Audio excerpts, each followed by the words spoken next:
میں تجھے غیر قوموں کے لیے نور بناؤں گا۔ ہمارے لیے آج کی پہلی تلاوت اشعیاء نبی کا صحیفہ 49واں باب 1 سے 6 آیات مقدسہ تک۔ اے جزائر میری سنو، اے دور دراز کی قوموں کان لگاؤ۔ خداوند نے مجھے شکم ہی سے بلایا، بطن مادر ہی سے اس نے میرا نام کا ذکر کیا، اور اس نے میرے منہ کو تیز تلوار کی طرح کیا۔ اس نے اپنے ہاتھ کے سائے میں مجھے پناہ دی، اور اس نے مجھے سیکل شدہ تیر کی طرح بنایا اور اپنے ترکش میں مجھ کو چھپایا۔ اور اس نے مجھ سے کہا کہ اے اسرائیل، تو میرا خادم ہے جس میں میرا جلال ظاہر ہوگا۔ یوں میں نے خداوند کی نگاہ میں عزت پائی، اور میرا خدا میری قوت بنا۔ تب میں نے کہا کہ میری مشقت بے فائدہ رہی، میں نے اپنی قوت عبث اور بے سبب صرف کی ہے۔ یقیناً میرا انصاف خداوند کے پاس اور میرا اجر خدا کے ساتھ ہے۔ اور اب خداوند کہتا ہے، یعنی وہ جس نے مجھے شکم ہی سے اپنا خادم بنایا، تاکہ یعقوب کو اس کے پاس پھر لاؤں اور اسرائیل کو اس کے پاس فراہم کروں۔ یہ ہلکی سی بات ہے کہ تو میرا خادم ہے، تاکہ یعقوب کے قبائل کو از سر نو قائم کرے اور اسرائیل کے پسماندوں کو پھر لائے۔ اس لیے میں تجھ کو غیر قوموں کا نور بناؤں گا، تاکہ تو زمین کی انتہا تک میری نجات کا باعث ہو۔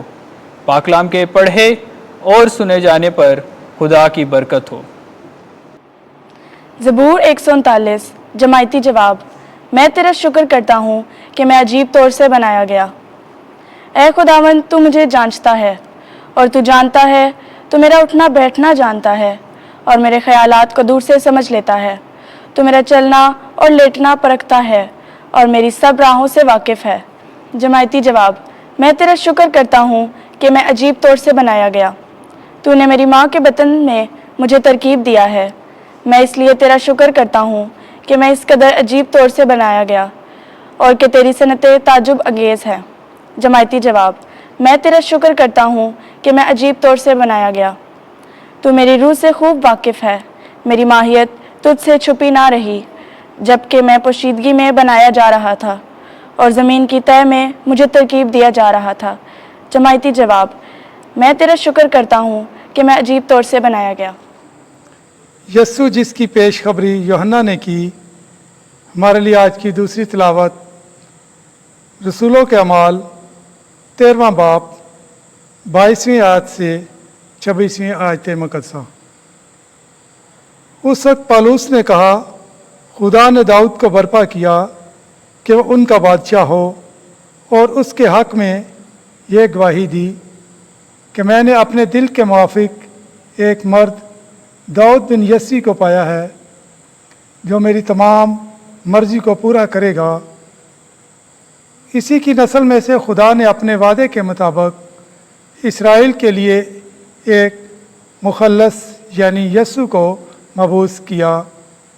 اس کے آنے سے پہلے ہی یوحنا نے تمام امت اسرائیل کے سامنے توبہ کے استحقاق کی منادی کی، اور جب یوحنا اپنا دور پورا کرنے کو تھا تو اس نے کہا، تم مجھے کیا سمجھتے ہو؟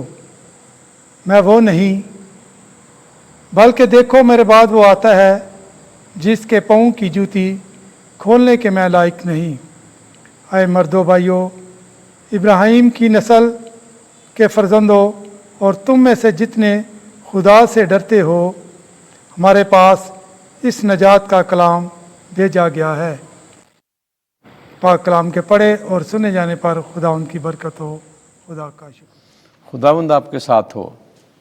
انجیل مقدس لوکا کے مطابق اے خداوند تیری تمجید ہو۔ پہلا باب 57ویں آیت سے 66ویں آیت تک اور پھر 80ویں آیت۔ اس کا نام یوحنا ہے۔ اس وقت الاسبات کے وضع حمل کا وقت آ پہنچا۔